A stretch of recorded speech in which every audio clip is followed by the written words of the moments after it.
ये गवर्नमेंट ने जो है इन लालों को, पठानों को अथॉरिटी दी है कि सिंध को कंट्रोल करें, और ये यहाँ पे जो है किसी को जाने नहीं दे रहे। सिंध की गाड़ी, लाड़काना की गाड़ी यहाँ नहीं आ सकती, और सिर्फ ये कह रहे हैं कि सिंध गवर्नमेंट ने इनको ऑथोराइज किया हुआ है, सिंध गवर्नमेंट ने इनको ऑथोराइज किया हुआ है कि ये बंद करें। आपके सिंध को बंद करने वाला कोई और आ रहा है।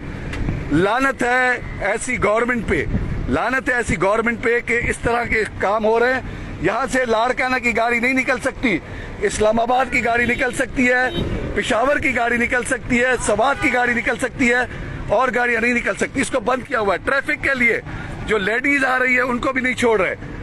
ये पुलिस जो है, डीआईजी लाड़काना, डीआईजी जो है कराची, आईजी कराची को रिक्वेस्ट कर रहा हूँ कि इस चीज को देखें। ये किस गवर्नमेंट ने इनको ऑथोराइज किया हुआ है कि इसको जो है वो बंद करें। ट्रांसपोर्ट के अड्डे को रस्सी लगा के बंद की जा रही है, और बंद करने वाले ये भाई बैठे हुए हैं।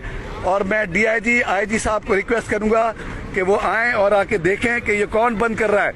एसएचओ जो है इस इलाके का, उसको भी रिक्वेस्ट करूंगा कि आए, आके अपनी ड्यूटी परफॉर्म करे और इनको जो है खुलवाए। किसी को बंद करने की जरूरत नहीं है। ये पब्लिक प्रॉपर्टी है, गवर्नमेंट की प्रॉपर्टी है। इसको कोई बंद कर रहा है, इलीगल एक्शन कर रहा है, उसे रोके। एसएचओ से गुजारिश है पहुंचे यहाँ पे और आके इसे जो है खुलवाए।